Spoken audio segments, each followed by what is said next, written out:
Welcome to a history of the Zonta Club of Albany. In the late 1920s, Albany was becoming a transportation hub. There were steamboats traveling up and down the Hudson River to New York City. A new airport opened, and in downtown, hotels and restaurants were booming. You could get a Sunday night dinner at the Ten Eyck for $2. Women had won the right to vote and now had found opportunities in business and the professions.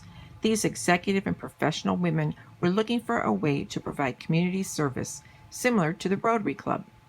On May 28, 1929, 14 women met in the Wellington penthouse apartment of Joan Van Slyke to discuss forming a service club. They were joined by members of the Zonta Club of Schenectady to plan organizing the Zonta Club of Albany. Even before the club was chartered by Zonta International, they met for lunch every Wednesday and carried out their first service project, the installation of 8 historic markers at the entrances of the city of Albany. On October 30th, 1929, the new club became the first women's service club in Albany when it received its charter from the Zonta International. Each Zontan sponsored a 4-H girl, wrote to her, and visited her. The year concluded with a tea for girls and mothers. In the spring of 1941, Zontans established Girls' Week, as Boys' Week had already been in existence. Eventually, the two merged into Youth Week, and the city took over sponsorship. During World War II, many hours of personal service were performed, including serving as hostess at the DAR Canteen, a drop-in center for soldiers, selling war bonds and stamps, helped issue ration books, and collected silk stockings and jewelry. In the 1950s, the largest single project undertaken by Zontans was the building of an interfaith chapel at the new Memorial Hospital being erected in Loudonville. Shortly before the 25th anniversary of the club, one of the charter members, Anne Russell Hettinger, died very suddenly. At the anniversary dinner, a gift was presented in Anne's memory, and Joan Van Slyke was named treasurer of the fund. A few days before Christmas, Joan died suddenly. A few months later, Elsie Norton Pettit died. The deaths of these devoted Zontans inspired the Albany Zontans to undertake the chapel project in their memory. Zontans were involved in the planning of the chapel, making sure that it was non-sectarian. The dedication of the chapel on September 8, 1957, was reported in local newspapers. From the dedication program, the following message. The Zonta Club of Albany, New York, presents this interfaith memorial chapel to the Memorial Hospital and the community, trusting that it will be a sanctuary of peace, comfort, and inspiration to all. At the dedication, the program acknowledged the contributions of Zontans and friends for the generous memorial gifts that were made. A plaque acknowledging these contributions was installed. Through the years, the names of deceased Zontans were added to a memorial plaque. There's now an additional plaque in the chapel. As the hospital undertook renovations, the memorial chapel was relocated. Today, it's now near the emergency room entrance. Zontans visit the chapel each year to host a memorial service which honors Zontans and Zontan family members who passed away in the preceding year. At the memorial service, each person is remembered with a yellow rose. During the 1960s, the International Center became a service project. Zontans served as hostesses at the center and helped maintain the center, which served as a temporary residence for foreign visitors. Zontans supported and contributed to the formation of a Girls' Club of Albany, volunteering their time and serving on the board. A scholarship fund was established to aid students in schools to become practical nurses. The Helena Roscoe Jean Davidson Nursing Award program continues today, with nursing students from programs invited to apply for this award. A committee chooses one recipient each year. In the 1970s and 80s, the Zonta Club of Albany helped to organize the first Golden Z Club in District 2 at the Junior College of Albany.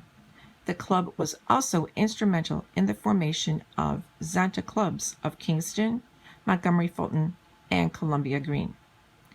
The club participated in the Albany Tricentennial celebration, entering a float in the parade, participating in the hot air balloon event, and preparing a booklet about the history of Albany that was distributed to attendees of a city tour. In the late 20th century and through the 21st century, Zontans continued their service work for the community, advocating for improving the status of women and offering support for women's education through various awards. The next portion will take a look at these ongoing programs.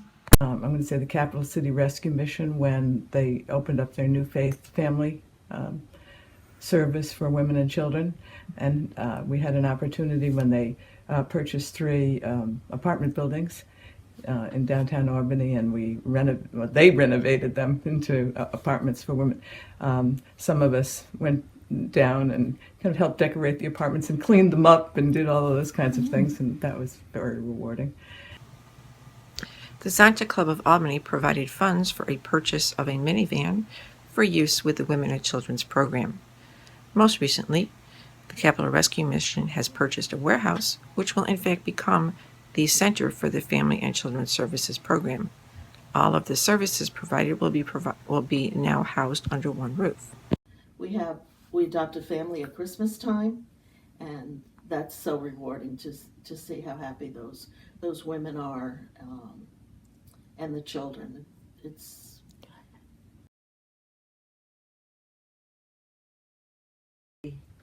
women from the Next Step Incorporated, which, as you know, is an addiction treatment center here in Albany, and I've watched these women grow from the time they graduated from the program to the point that they are today. I went to the brunch the other Sunday and found that many of the counselors now are graduates from Next Step. the brunch that we have this month. Those women, I think, really enjoy us coming and providing brunch and then just sitting and chatting with them. A new project started this year with the Next Step was the fall apple pie baking. The residents of the Next Step had an opportunity to go pick apples, and some Zontans then came to the Next Step and helped to teach them how to make an apple pie and to prepare those apple pies.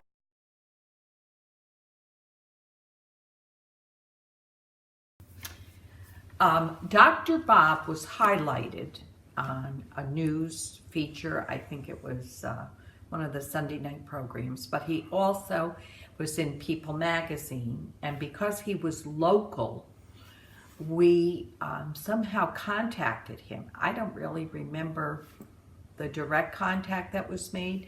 I think may have had him come and speak.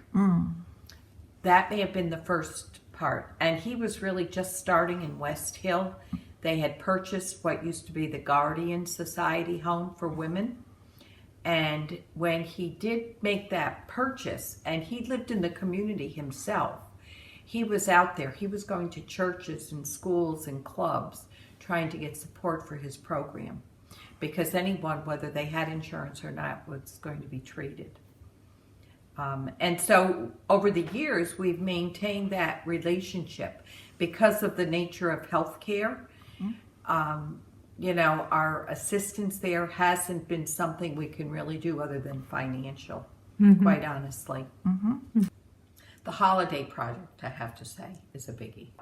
Our Zontans are very generous. We have a budget line, but our women are able to select women from the Next Step to purchase sweaters, hoodies. At one time, we also included umbrellas and things. Plus, we do a big stocking with toiletries and other items that they can use, things for their nails. And families from St. Paul Center, we've also sponsored. And usually we get a wish list and we'll take care of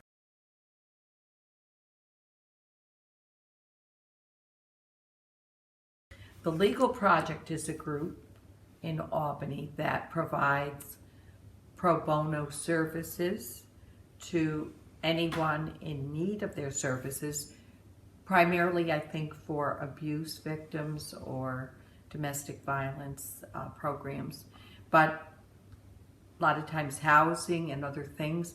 But they work with attorneys who are providing pro bono services, but also there's internship opportunities so that women who are interested in performing those pro bono services can perhaps get paid during the summer. The Zonta Club of Albany now sponsors a summer intern each year for the Legal Project.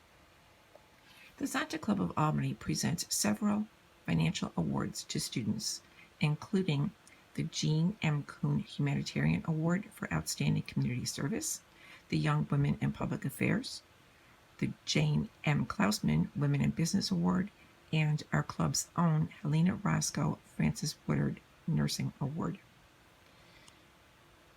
Scholarship committees receive applications from students and make the decision as to who the recipient representing our club will be. Here's one of our club members letting us know why she feels this has been a worthwhile experience. And it's such a feel-good feeling to hear about what these kids are doing, because you don't hear about the good ones. You hear about the problems in the newspapers and on TV. And some of these kids have started their own runs for people, and you know, it's unbelievable what they've done. So I think it's rewarding for us too when we read them and then we talk about it, and it's like, the kids today are pretty good. Right.